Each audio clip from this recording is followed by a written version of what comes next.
wabarakatuh. Alhamdulillahi wassalatu wassalamu ala rasulillah wa ala alihi wa ashabihi wa mawalah. Rabbi syrah li sadri wa yassir li amri wa hlul 'uqdatam min lisani yafqahu qawli. Amma ba'du. Allahumma arhamna bil Qur'an waj'alhu lana imaman wa nuran wa hudan wa rahmah. Allahumma dzakirna minhu ma nasina wa 'allimna minhu ma jahilna warzuqna tilawatahu ana al-laili wa atrafan nahar. Allahumma ij'alil Qur'ana rabi'a qulubina wa nura sudurina wa jalaa ahzamina wa dhahaba humumina wa rumumina ya rabbal alamin. Jamaah salat zuhur yang dirahmati Allah, siang hari ini kita akan melanjutkan pembahasan mengenai tazkiyatun nufus atau mensucikan hati, membersihkan hati. Karena hati adalah poin paling utama yang dilihat oleh Allah Subhanahu wa taala. Apalagi di zaman ini orang tidak lagi bisa ditebak, tidak bisa lagi diduga. Penampilan hanya luarnya semata, tapi hati siapa yang menduga? Tampilan mungkin islami, bisa jadi manusia hatinya berhati tidak manusiawi. Sebagaimana sabda Nabi Muhammad SAW tentang zaman ini, badiru bil a'mali sholihah. Ya, badiru bil a'mali sholihah. Qita'an fitanan ka qita'il lailil mudlim. Yumsi yusbihu mu'minan wa yumsi kafiron wa yumsi mu'minan wa yusbihu kafiron. Seseorang pagi hari dia masih mengatakan beriman, masih soleh, sore hari dia sudah kafir, sudah banyak maksiat. Begitu pula sebaliknya, sore hari dia masih beriman, pagi hari sudah kafir. Dikatakan seperti itu karena saking cepatnya perubahan zaman sekarang, merubah manusia sehingga tidak bisa diduga apa isi hatinya. Maka jamaah rahmatullah, mari kita perhatikan satu daging ini yang ada di dalam diri kita, yaitu qalbun. Allah Ta'ala berfirman, yauma la yanfa'u malu wala banun illa man atallaha biqalbin salim. Pada hari itu tidak akan bermanfaat harta yang kita kumpulkan, berapapun banyaknya. Pada hari itu tidak bermanfaat anak-anak yang kita besarkan, apapun jabatannya. Yang bermanfaat pada saat itu adalah illa man atallaha biqalbin salim, kecuali orang yang datang kepada Allah membawa hati yang selamat. Hati yang selamat, apakah itu? Hati yang selamat adalah hati yang pertama, dia tidak ada kesyirikan di dalam hatinya. Dia tidak menduakan Allah Subhanahu wa taala dan selalu taat kepada perintah Allah dan Rasulnya. Ini hati yang selamat. Dan ini ciri-ciri kondisi hati yang sehat. Hati itu ada 3 jenis. Yang pertama hati yang sehat, hati yang selamat, qalbun salim. Yang kedua hati yang sakit. Hati yang sakit itu berada di 2 persimpangan. Mana yang kuat dia masuk ke dalamnya. Sesekali dia masuk ke sini, sesekali dia ke sana. Ketika dekat dengan kemaksiatan, ada teman-teman yang mendukung, ada fasilitas, ada kesendirian, dia condong ke arah kemaksiatan tersebut. Tapi ketika mendekati kepada kebenaran, ada yang support, kesempatan, dia mengarah kepada kebenaran. Dan dia berada di kondisi dalam hati yang sakit. Ini perlu diwaspadai. Dan kita sebagai seseorang yang memiliki hati harus tahu kondisi hati kita dan juga harus tahu bagaimana mengobati hati kita. Jamaah rahmatullah, hati yang sakit itu ibarat seseorang yang sakit fisik. Orang yang sakit fisik kalau berangkat ke dokter harus minum obat. Minum obat kalau dia rutin insya Allah sembuh. Tapi kalau seseorang tidak mau minum obat, dia akan tambah sakit. Hati yang sakit obatnya itu pahit. Obatnya harus banyak istighfar. Kalau dia istiqomah insya Allah sembuh. Obatnya harus memperbanyak ketaatan. Obatnya harus banyak baca Quran. Obatnya harus banyak dengarkan kajian. Gak enak semuanya, tapi kalau dia bertahan insya Allah sembuh ya. Seperti kita membaca Quran, indikasi kalau kita hatinya sakit itu membaca Quran males. Kita buka sebentar pengennya serasa ingin ditutup. Tapi coba paksakan sebentar. Barang 1 halaman kita selesaikan, 2 halaman kita selesaikan, seakan-akan lama-lama terasa manis. 3 halaman, 4 halaman tidak terasa. Nggak pengen selesai dari bacaan Quran kita, karena hati kita sudah sembuh, hati kita semakin hidup. Dan kita khawatir kalau kita nutup Quran nanti kita akan sakit lagi, sampai seperti itu. Jadi dipaksakan. Waliyadzubillah, hati yang ketiga adalah hati yang mati. Hati yang sudah jauh dari Allah Ta'ala, tidak tahu siapa Allah, tidak tahu siapa Rasulullah, atau tahu tapi menjauh, menutup diri, tidak mau mendengarkan nasihat dari siapapun, waliyadzubillah. Dan ini adalah hati yang mati, ya. Kaum muslimin jamaah salat zuhur yang dirahmati Allah, di antara cara agar kita dapat menjaga hati kita adalah mendengarkan ayat-ayat dari Allah Subhanahu wa taala, mendengarkan kisi-kisi dari Allah Subhanahu wa taala. Jadi jamaah rahimakumullah, kita kalau mau ujian ada kisi-kisinya itu enak. Mau ikut ujian CPNS ada kisi-kisinya. Mau ikut ujian pendaftaran apapun ada kisi-kisinya, kita sudah siap. Apalagi ujian yang tidak akan pernah diulang. Ujian yang tidak akan pernah bisa diulang selamanya. Cuman sekali dan menentukan kehidupan akhirat kita, yaitu di dunia.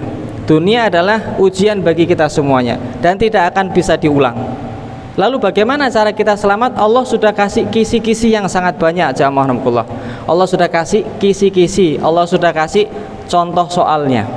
Banyak tersebar dari ayat surat Al-Baqarah, Al-Fatihah, Al-Baqarah sampai surat Anas. Itu isinya kisi-kisi semuanya. Cuman pertanyaannya, apakah kita mau latihan? Apakah kita mau baca? Apa mau belajar? Agar kita bisa selamat dan sukses dalam ujian kita. Mari kita ambil contoh kecil dari surat Ghafir. Kemarin sudah kita bahas surat Ghafir ayat ke-15, bahwasanya Allah Ta'ala itu berfirman, A'udzubillahi minasyaitonirrajim. Bismillahirrahmanirrahim. Rafi'ud darajat dzul arsy yulqir ruh min amrihi ala man yasha min ibadihi liyundzira yaumat talaq. Allah itu derajatnya sangat tinggi. Allah maha tinggi. Allah berada di arsy, yang memiliki arsy. Jadi ketika kita mendekati seseorang yang derajatnya, pangkatnya tinggi, kira-kira gampang apa sulit? Di dunia saja kita mau mendekati seorang pejabat tinggi, ada terhalang bodyguard, ada terhalang pagar, ada pas pamres, sulit untuk bisa mendekatinya kecuali dengan cara-cara tertentu.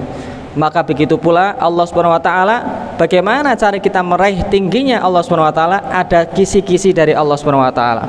Apa itu? Kemarin kita sudah bahas, yaitu ayat sebelumnya, mukhlishina lahuddin. Yang pertama, kita harus menjauhi kesyirikan.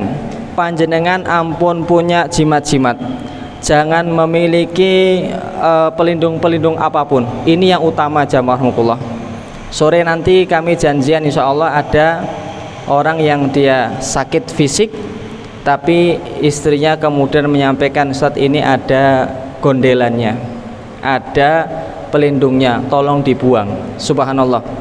Jadi selama ini itulah yang membuat dia sulit untuk berangkat ke masjid untuk menunaikan sholat. Rupanya masih punya keyakinan ada yang melindungi, entah di dompetnya atau di cincinnya, atau bahkan di dalam dirinya sendiri dimasukkan, waliyadzubillah. Jadi zaman sudah modern, jamaah rahimakumullah. Kita buang semua itu, keyakinan kita, tawakalnya kepada Allah tinggi, murnikan menyembah Allah Ta'ala saja. Pelindung kita itu Allah Ta'ala, lewat sholat, bacaan Quran, zikir, dan lain sebagainya. Ini yang pertama. Yang kedua adalah ikhlas dalam setiap amal yang kita lakukan, jamaah. Sholat yang kita lakukan, apakah ingin dipuji manusia? Jangan sampai. Menjadi imam, apakah ingin dimuliakan? Jangan sampai. Ya, baca Quran, apakah ingin didengarkan suaranya, bisa ngaji? Jangan sampai. Sedekah dan lain sebagainya, haji, umrah, semuanya usahakan lillahi ta'ala. Orang nggak akan ada yang melihat apa yang di dalam diri kita. Kita menilai orang ikhlas apa enggak juga enggak bisa. Maka semua tergantung diri kita, jamaah rahimakumullah. Ikhlaskan semua amal soleh kita untuk Allah Subhanahu wa ta'ala. Di antara kenikmatan yang Allah turunkan kepada kita adalah wahyu, Al-Quran. Al-Quran itu bagi hati ruh. Ruh sendiri bagi jasad itu untuk menghidupkan jasad. Jadi jasad tanpa ruh dia mati, hati tanpa wahyu Quran dia juga mati. Jadi nikmat yang Allah turunkan paling besar yang kita rasakan adalah Al-Quran, ya, wahyu. Nah, wahyu ini dibawa oleh Nabi SAW ala may yasha'u min ibadihi liyungdhira yaumat talaq, untuk memberi peringatan tentang hari pertemuan. Hari pertemuan apa? Pertemuan seseorang dengan amalnya, pertemuan seseorang dengan keluarganya, pertemuan seseorang dengan Allah Subhanahu wa taala. Kita baca ayat ke-16 Jazakumullah. Hari ini kita akan membahas A'udzubillahi minasyaitonirrajim. Bismillahirrahmanirrahim. Yaumahum barizuna la yakhfa 'alallahi minhum syai' limanil mulkul yawma lillahil wahidil qahhar. Al-yawma tujza kullu nafsin bima kasabat la dhulmal yawma innallaha sari'ul hisab. Pada hari ini mereka berkumpul, mereka keluar dari kuburnya. Kita nanti akan mati jazakumullah, dan orang yang semuanya mati akan dibangunkan lagi. Di ayat yang lain Allah Ta'ala menyampaikan yauma tubaddalul ardu ghairal ardi was samawat. Bumi ini akan diganti dengan bumi yang lain, yang tidak ada darat, yang tidak ada gunung, tidak ada lembah, semuanya datar. Semuanya datar dan sangat luas, yaitu padang mahsyar. Yaumahum barizun, semua dibangkitkan. La yakhfa 'alallahi minhum syai', tidak akan ada yang tersembunyi. Tidak akan ada yang tersembunyi. Kita maupun kecil maupun mau sembunyi kemanapun tidak ada. Apa yang di dalam hati kita tidak akan lepas dari pengawasan Allah Subhanahu wa taala. Bangkit saat itu tanpa membawa sandal, tanpa menggunakan baju, tanpa membawa harta apapun yang kita kumpulkan saat ini. Mungkin saat ini kita memiliki uang, tabungan atau rumah dan lain sebagainya. Pasti kita yakin juga kita tidak akan bawa kepada yaumul mahsyar jazakumullah. Maka di dalam hadis disebutkan bahwasannya Aisyah radhiyallahu taala anha bertanya, "Ya Rasulullah, enggak pakai baju, enggak pakai sandal, bagaimana nanti pikiran kita ya? Kalau menemukan aurat lawan jenis seperti apa? Apa enggak pikirannya kotor kita itu?" Ya. Maka Rasulullah sallallahu alaihi wasallam menjawab bahwasanya hari itu urusannya sangat besar. Orang nggak sempat kepikiran masalah kayak gitu-gitu, ya. Orang di dunia saja seseorang ketika seperti itu ada yang mengganggu sudah lepas. Dulu pernah saya ceritakan ketika di Jogja ya, ketika gempa itu kami merasakan di sebuah masjid. Gempa itu sangat mengguncang dan teringat ketika tahun 2004 kalau nggak salah yang tewas banyak ya, yang meninggal banyak ya. Kita keluar rumah nggak sengaja, nggak pakai baju, cuman pakai kolor, itu nggak terasa ya. Turun tangga dari atas ke bawah nggak perlu lompat, nggak perlu satu-satu, langsung lompat gitu. Bahkan langsung turun ke lantai 1, nggak terasa. Saking beratnya urusan saat itu, apalagi di yaumil mahsyar ya. Nasib kita kayak apa selamanya lagi ya kan, maka urusan saat itu sangat besar, jadi nggak kepikiran seperti itu. Kemudian jazakumullah, Allah Ta'ala menyampaikan limanil mulkul yaum. Pada yaumul mahsyar itu Allah bertanya, milik siapa kerajaan hari ini? Allah bertanya pada manusia saat itu, milik siapa kerajaan hari ini? Allah Ta'ala menjawab sendiri, lillahil wahidil qahhar. Kerajaan saat ini adalah milik Allah yang maha satu ya, yang maha mengalahkan. Kalau sekarang bumi ini masih dikuasai oleh manusia ya, ada negara Indonesia, ada presidennya, ada negara Rusia, ada presidennya. Kita memiliki sebidang tanah, semua di akhirat tidak ada, semuanya milik Allah Subhanahu wa taala. Yang mengatur saat itu Allah Subhanahu wa taala. Enggak ada lagi batasan-batasan negara, tidak ada lagi hakim-hakim, tidak ada lagi orang yang menguasai, semuanya milik Allah Subhanahu wa taala. Maka pada hari itu al-yauma tujza kullu nafsin bima kasabat. Semua akan dibalas jazakumullah.